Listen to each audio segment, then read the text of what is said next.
그 등짐 장수를 끝장내주게 값은 부르는 대로 줌세.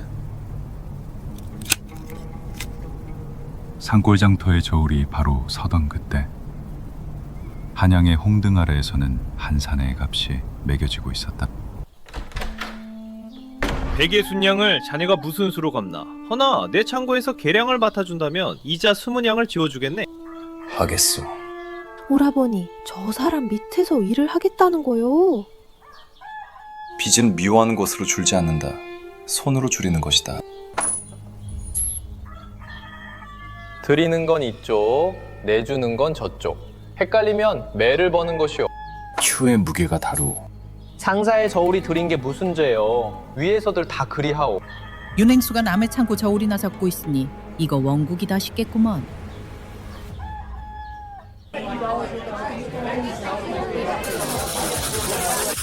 이 집에 들어온 것은 한 섬이오. 어찌 아무 말 두 대로 적소. 충나는 몫이요. 옛날부터 그리했소. 윤행수가 우리 이름을 적어주셨으니 나도 적었소. 누가 몇 섬을 드리고 몇 푼을 받았는지 사흘치 전부.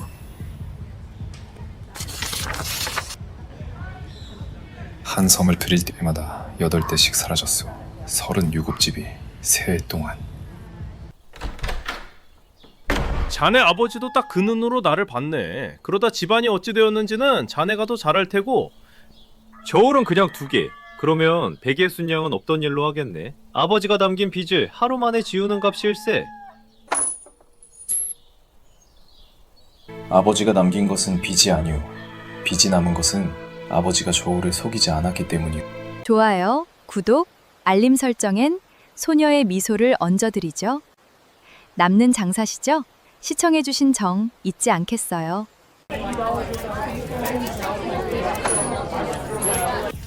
한 저울로는 한 솜이고 다른 저울로는 9마리라니 이거 요술이요?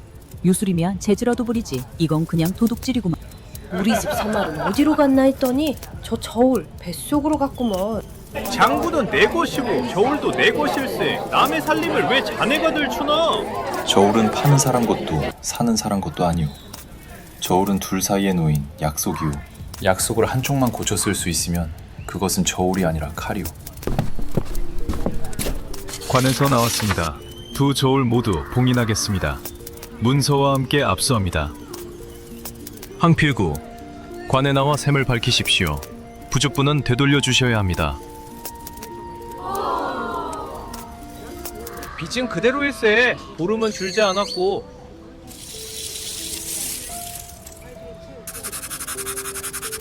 그날 사람들이 모아준 것은 꼭 12냥아어치였다.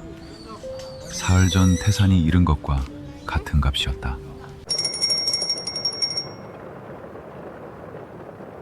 저울을 바로 세운 값이 얼마인가? 빚 160냥이오. 싸게 샀네. 어르신은 뉘시.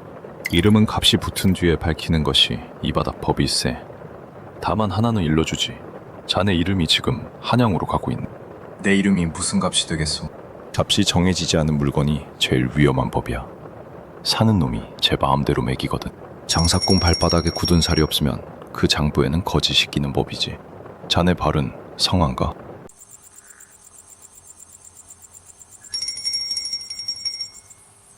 값은 부르는 대로 준다 하지 않았나? 부르는 대로라니. 값을 모르고 사시는 분은 늘 2번 부십니다.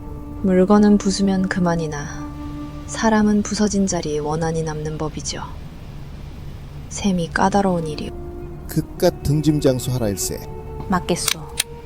값은 나중에 부르리다. 나는 아직 그 사내의 값을 모르니. 손님, 잔은 오른쪽으로 도는 법입니다. 내가 왼손잡이라 그렇소.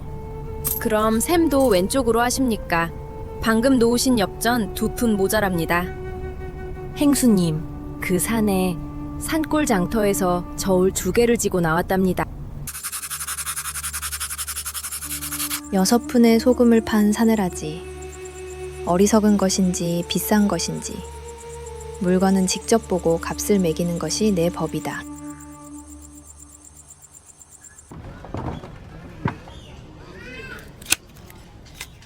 있던 것보다 값싸 보이는 사내구려. 아버지가 남긴 빚을 갚기도 전에 태산에게는 아직 값도 매겨지지 않은 적이 하나 더 생겼다. 좋아요, 구독, 알림 설정. 나는 사람을 남기는 장사꾼이요. 그대를 얻었으니 오늘 장사는 크게 남았어. 시청해주셔서 고맙소.